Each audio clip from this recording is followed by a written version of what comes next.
아멘.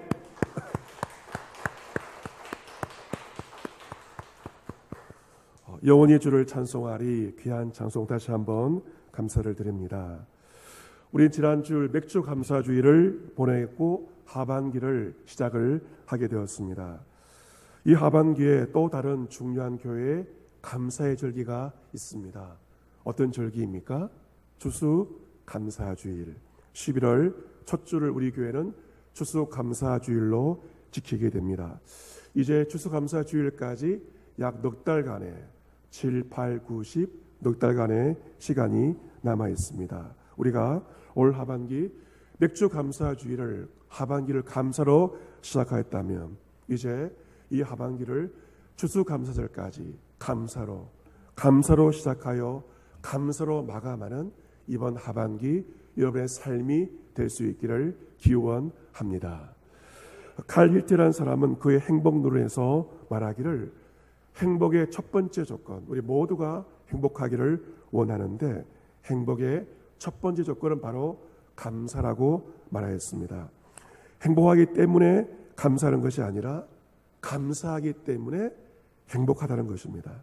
감사하면 행복해진다는 것이죠. 감사는 행복의 문을 여는 열쇠라고도 할 수 있습니다. 많은 사람들은 찾기 어려운 네잎클로바를 찾으려고 합니다. 네잎클로바의 꽃말은 행운입니다. 많은 사람들은 행운을 찾기도 합니다. 하지만 지천에 널려있는 세잎클로바는 무시합니다. 그런데 이 세잎클로바의 꽃말이 바로 행복이라고 하지 않습니까? 이 말은 행복은 멀리 있는 것이 아니고 늘 내 옆에 있다는 것을 의미합니다. 감사하는 사람과 행복은 늘 함께 있습니다. 무엇 때문에 하는 조건부의 감사, 그럼에도 불구하고의 무조건의 감사, 그리고 범사의 모든 일에 감사하는 이 감사가 우리를 행복으로 초대합니다. 이 진정한 감사는 조건과 상황에 의해서가 아니라 믿음으로 가능함을 오늘 하박국서는 우리에게 증거하고 있습니다. 이 하박국은 하박국서 마지막 장인 3장에 우리가 너무도 잘 알고 있는 아름다운 감사, 여러 말미암아 즐거워하리, 그 찬양으로 마무리되지만 그러나 그 시작은 처절한 탄식에서 시작되는 것을 보게 됩니다. 하박국은 1장 2절에서 하나님께 질문합니다. 여호와여, 내가 부르짖어도 주께서 듣지 아니하시니 어느 때까지니까? 탄식하며 절규하고 있습니다. 여러분 가운데도 이 하박국 같은 기도 하는 분이 계실 것입니다. 내가 왜 부르짖어도 주께서 나에게 듣지 아니하시고 언제 내 기도에 들으실 것입니까? 아마 안타까운 마음으로 기도하고 계시는 성도님들이 분명 있을 것입니다. 지금 하박국은 기도하고 있습니다. 부르짖어 기도하고 있습니다. 하지만 하나님께서 나의 기도를 들으시지 않는 것 같은 그러한 탄식 가운데 기도를 하고 있습니다. 또 하박국 1장 말씀에서 자신이 처한 상황에 대해서 이렇게 진술하고 있습니다. 내가 강포로 말미암아 외쳐도 주께서 구원하지 아니하시나이다. 이 강포는 폭력입니다. 하박국은 그 당시 폭력의 현실 가운데 살았습니다. 얼마 전 한 젊은 20대 여성이 그 체육 선수가 그 감독과 또한 여러 동료로부터 엄청난 어려움을 당했다는 소식을 우리가 접하지 않습니까? 마찬가지로 하박국도 폭력의 현실 가운데서 부르짖고 기도하였는데 주님께서 응답하시지 않는 것 같은 그러한 현실에 있었습니다. 그런 말합니다. 어찌하여 내게 죄악을 보게 하시며 패역을 눈으로 보게 하시나이까? 겁탈과 강포가 내 앞에 있고 변론과 분쟁이 일어났나이다. 참으로 죄악과 패역, 겁탈과 강포, 변론과 분쟁, 이 모든 것이 하박국이 살았던 그 당시의 시대상이었습니다. 그의 눈에는 그 시대의 죄악이 보였고 그 시대의 패역이 보였습니다. 이 죄악이 사람의 하나님을 거스리는 그것이 죄악이라면 패역은 사람이 사람에게 하는 해악을 가리켜서 패역이라고 그렇게 말합니다. 하박국 시대 당시는 죄악이 넘침으로 그 사회는 변론과 분쟁만 무성했습니다. 많은 사람들이 싸웠고 말로 싸웠고 분쟁하였고 그리고 갈등과 대립이 격화되고 있었던 것입니다. 그의 눈에 이런 모든 것이 눈에 보였습니다. 차라리 안 보였으면 좋았을 것인데 그의 눈에 이러한 죄악과 패역과 겁탈과 강포가 보이니 얼마나 하박국이 힘이 들었겠습니까? 여러분들 가운데서 아마 현재 우리나라와 우리 사회를 바라보면서 이러한 것들이 보인다면 이 사회의 죄악과 패역과 겁탈과 강포와 변론과 분쟁이 다 보인다면 여러분 아마 견디지 못할 것입니다. 화가 치밀어 올라서 이 시대를 바라보면서 아마 견디지 못하게 될 것입니다. 또한 그런 말합니다. 이러므로 율법이 해이하고 정의가 전혀 시행되지 못하오니 이런 악인이 의인을 애워쌌으므로 정의가 굽게 행하여 짐이니이다. 그 하박국 사회에는 말씀이 율법이 해이해져 버렸습니다. 선지자가 아무리 주의 말씀을 선포해도 사람들은 그 말씀을 경청하지 않았고 그 말씀을 지키지 않았습니다. 소기에 경의를 끼었습니다. 이처럼 주의 말씀이 해이해지자 그 사회에 정의가 사라져 버렸습니다. 정의는 말뿐이었고 정의는 전혀 1도 시행되지 않았습니다. 많은 사람들이 정의란 이름으로 행동하였지만 그 모든 것은 굽게 행하여졌습니다. 의인보다 악인이 더 힘세 보였습니다. 이러한 모습은 하박국 시대만이 아니라 오늘 우리의 현실이라고도 말할 수가 있습니다. 모두가 입만 열면 정의를 외치지만 실상 정의는 전혀 시행되지 않고 있습니다. 정의는 굽게 행하여지고 있고 보수도 마찬가지고 그리고 진보도 마찬가지입니다. 모두가 정의를 외치지만 정의는 전혀 시행되지 못하고 정의가 굽게 행하여지고 있는 것은 오늘 이 시대의 모습이라고 말할 수 있습니다. 이러한 현실을 보면서 탄식하는 하박국에게 여호와의 응답이 임합니다. 어떤 응답입니까?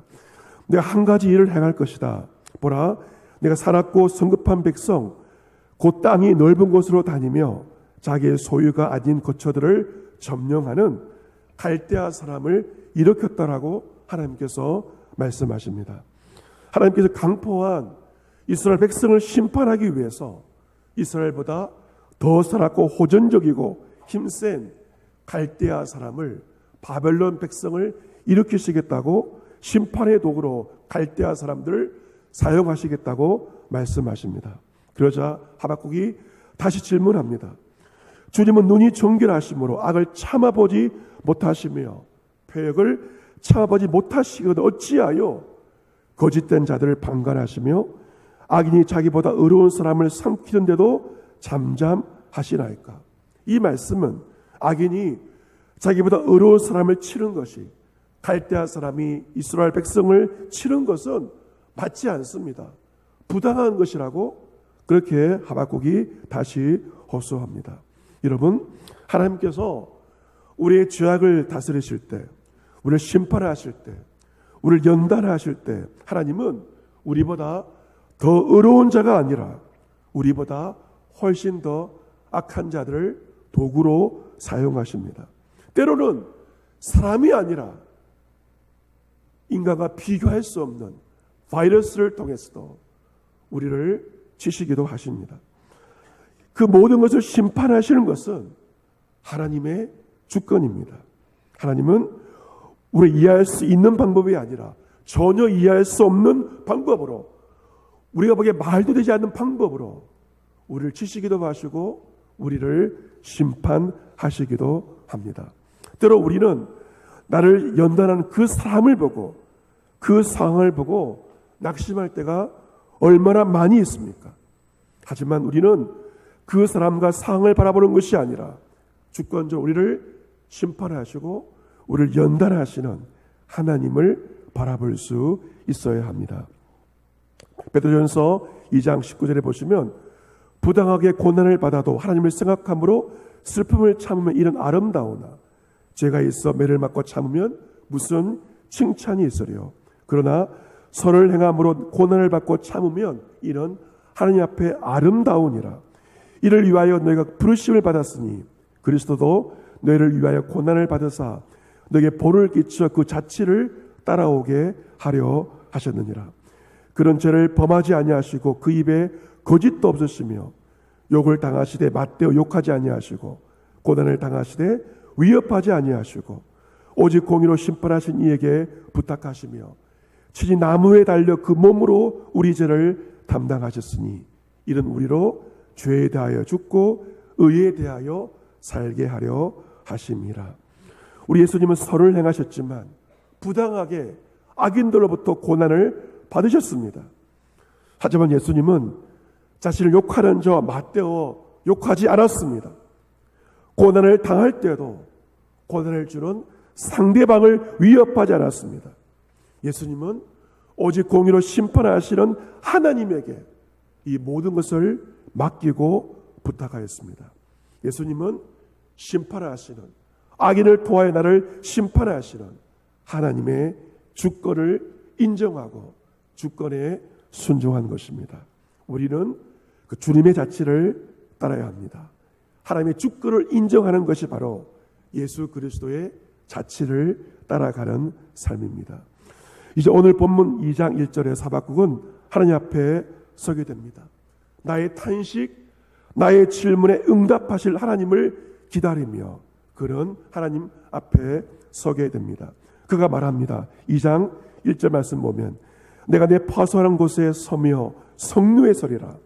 그가 내게 무엇이라 말씀하실는지 기다리고 바라보며 나의 질문에 대해 어떻게 대답하실는지 내가 보리라 라고 그런 말합니다. 1장에서 하박국은 무엇을 바라보았습니까? 시대를 바라보았고 환경을 바라보았고 사람을 바라보았지만 2장 1절에서 그는 오직 주권자이신 하나님을 바라보고 있습니다. 하나님의 말씀이 그에게 임합니다. 3절 말씀 보시죠. 이 묵시는 정한 때가 있나니 종말이 속히 이르겠고 결코 거짓되지 아니하리라. 비록 더딜지라도 기다리라. 지체되지 않고 반드시 응하리라. 하나님께서 말씀하십니다. 이처럼 하나님의 말씀은 이루어지는 때가 있습니다. 하나님의 때, 하나님의 시간이 있습니다. 그래서 우리는 더딜지라도 주의 말씀을 기다려야 합니다. 주의 말씀은 반드시 우리에게 응하여지기 때문에 그렇습니다. 4절 말씀이 하박국이 하나님께 받은 예언의 말씀, 묵시의 말씀, 4절 말씀 같이 한번 읽어보도록 하겠습니다. 4절 같이 읽습니다. 시작. 보라.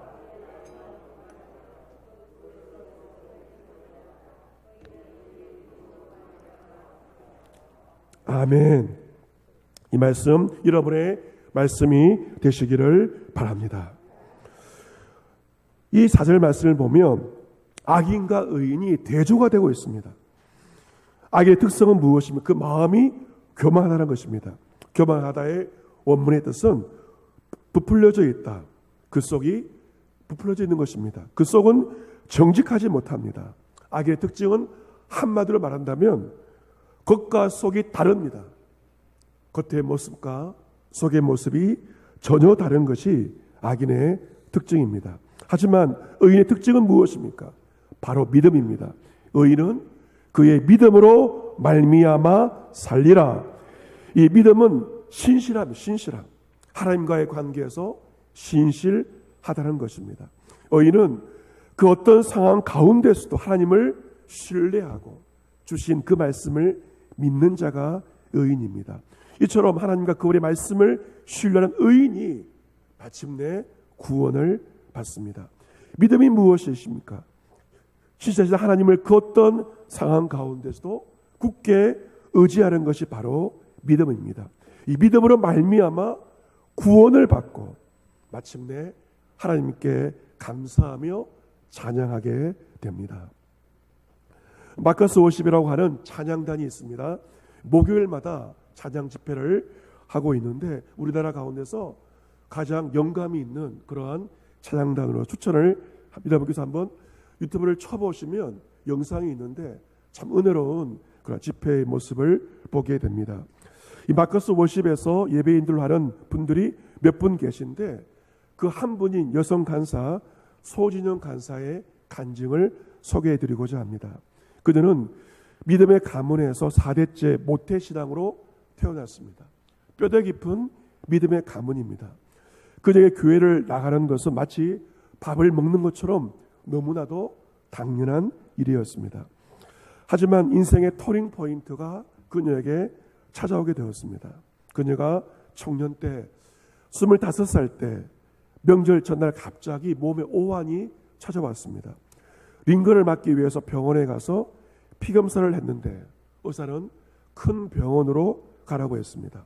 큰 병원에 가보니 만성 골수성 백혈병이라는 진단을 25살에 받게 되었습니다. 그들은 그동안 건강하게 살아왔고 가족력도 없었기 때문에 마치 청천벽력과도 같은 소식을 듣게 되었습니다. 그때부터 그녀는 항암 치료를 시작하였습니다. 매일 일정 분량의 약을 먹으면서도 자연사역을 계속하였습니다. 그러던 중 어떤 남자가 그 자매에게 찾아와서 프로포즈를 하게 되었습니다.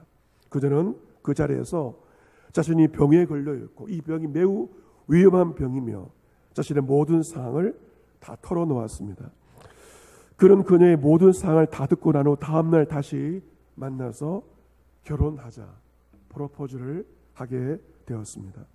그 1년 뒤인 2010년도에 그들은 그 형제와 결혼을 하게 되었습니다. 2005년 투병을 시작한 후 5년 만에 결혼을 하게 되었습니다. 그런데 문제는 임신이었습니다. 아이를 갖기 위해서는 그 먹는 독한 약을 끊어야만 아이를 가질 수가 있었습니다. 그런데 이 병원에서는 약을 끊는 것을 반대했다고 합니다. 중요한 것은 너의 생명이다. 아이보다도 너의 생명이기 때문에 약을 끊는 것을 반대했다고 합니다. 그녀는 이 문제를 놓고 기도를 시작했습니다. 지금까지는 모태신앙인으로 점잖게 기도했다면 그때는 정말 원망 섞인 마음으로 왜 나에게 고통을 주십니까? 원망 섞인 마음으로 탄식하며 하나님께 간절히 기도하기를 시작했습니다. 그 전까지는 아이를 가질 수 없다고 생각했지만 기도하던 그날 참된 평안이 내려왔습니다. 기도의 응답은 평안이라고 하지 않습니까? 그녀의 마음속에 평안이 내려왔고 그날 처음으로 아이를 가져봐야 되겠다 용기를 가지게 되었습니다. 그들은 의사와 부모 남편을 설득해서 약을 끊고 아기를 갖는 시도를 하였습니다. 1년을 노력해도 아이가 생기지 않는 것이었습니다. 의사는 다음 달에도 아이가 안 생기면 약을 다시 먹어야 산다라고 했던 그 다음 달에 드디어 아이를 가지게 되었습니다. 할렐루야. 은혜가 안 되시나요? 할렐루야. 기도의 응답입니다. 생명을 걸고 기도한 겁니다. 이거 보통 일 아니지 않습니까? 얼마나 귀한 일입니까? 딸이 태어났고 아이의 이름을 엘이라고 딸의 이름을 엘이라고 이름을 지었습니다. 그런데 딸의 귀에 이상이 있다는 의사의 말을 또 듣게 되었습니다. 그녀는 지난 10년간의 자신의 고통은 아무것도 아닐 것만큼 그 이야기를 듣고 너무도 고통스러웠다고 합니다. 수유를 하면서 늘 울면서 아이를 위해 기도했다고 합니다. 한 달 뒤 딸은 정상 판정을 받게 되었습니다. 할렐루야. 이러한 참 생명을 걸고 기도한 시간들을 통하여서 오늘 하나님께서 그녀에게 이런 마음을 주셨다고 합니다. 진영아, 널 인도하는 분은 누구니? 너의 딸 엘의 인생을 인도하는 건 내가 아니고 나란다 하는 마음을 주셨는데 그때 그녀는 하나님께 진정으로 항복했다고 합니다. 그때부터 그녀는 자신의 삶을 이끄시는 분은 주님이심을 다시 한번 깨닫고 마음을 내려놓고 평안을 누리게 되었습니다. 그들은 약을 먹지 않고 건강하게 지내면서 생명의 주님께 마음을 다해서 찬양을 인도하며 찬양 사역을 감당하고 있는데, 지난주 예배 마커스 목요 예배도 소진영 자매가 인도하는 모습을 여러분께서 볼 수 있을 것입니다. 이 소진영 간사가 어렵게 아이를 갖고 나서 지은 곡이 우리 때로 부르고 있는 오직 예수뿐이네. 그 곡을 아이가 태어난 다음에 짓게 되었습니다. 가사를 소개해 드리겠습니다. 은혜 아니면 살아갈 수가 없네. 호흡마저도 다 주의 것이니 세상 평안과 위로 내게 없어도 예수 오직 예수뿐이네.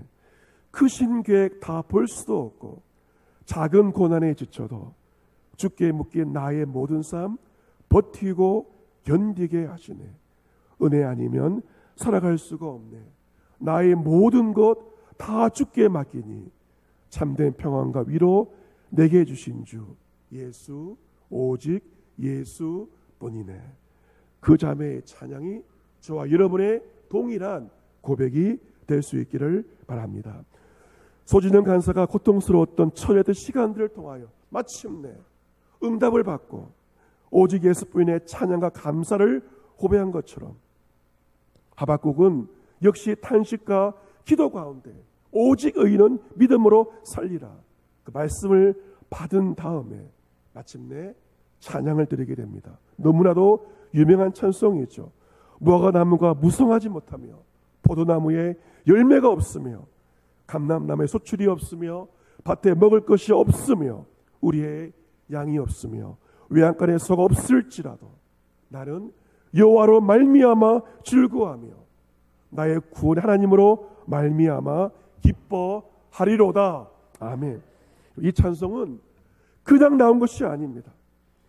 모진 탄식과 회의와 절망의 자리에서 포기하지 않고 하나님께 나아가 기도하고 질문하여 마침내 주의 말씀을 통하여 답을 얻었기에 그걸 마침내 이 찬양으로 하나님께 고백할 수 있었던 것입니다. 사랑하는 성도 여러분, 앞으로 우리가 살아가야 할 7, 8, 9, 10 추수감사절 전까지 4개월이 만만치 않을 것입니다. 모든 것이 혼란스러운 시대를 우리가 살고 있습니다. 원수마귀 사단은 우리의 믿음을 여러 가지 모양으로 흔들어대고 있습니다. 믿음이 흔들려서 우리의 눈에 하나님이 보이지 않고 사람들이 보이고 상황들이 보일 때 여러분은 낙심하게 될 것입니다. 하지만 하박국처럼 하나님과 질문하시고 하나님과 대화하시기를 바랍니다. 기도는 독백이 아니라 하나님과의 대화입니다. 풀리지 않는 모든 문제에 대하여 사람들이 아닌 하나님께 질문하시기를 바랍니다. 하나님에게 좋은 모습의 기도만 드리려고 하지 말고 속상한 여러분의 모든 것을 다 토하며 하나님과 씨름하며 기도하시기를 바랍니다. 여러분이 이 4개월 동안 하박국처럼 감사하고 찬양하기 원하신다면 무엇보다도 믿음을 붙드시기를 바랍니다. 여러분, 불평하면 내가 죽습니다. 하지만 믿음으로 살리라 이 말씀처럼 오직 믿음으로만 내가 살 수가 있고 감사하며 찬양할 수가 있습니다. 우리가 눈으로 보는 고통스러운 현실 가운데도 하박국처럼 오직 믿음으로 나아갈 때 여러분은 이번 하반기 조건과 상황에 관계없이 기뻐하며 즐거워하며 감사하며 찬송하며 하반기를 보내게 될 것입니다. 오늘 주의 말씀처럼 오직 믿음으로 말미암아 날마다 기쁨과 감사와 찬양이 끊이지 않는 2020년 하반기 여러분과 여러분의 가정과 우리 교회와 이 나라와 이 민족이 될 수 있기를 믿음의 주가 되시는 주 예수 그리스도의 이름으로 축복합니다. 아멘.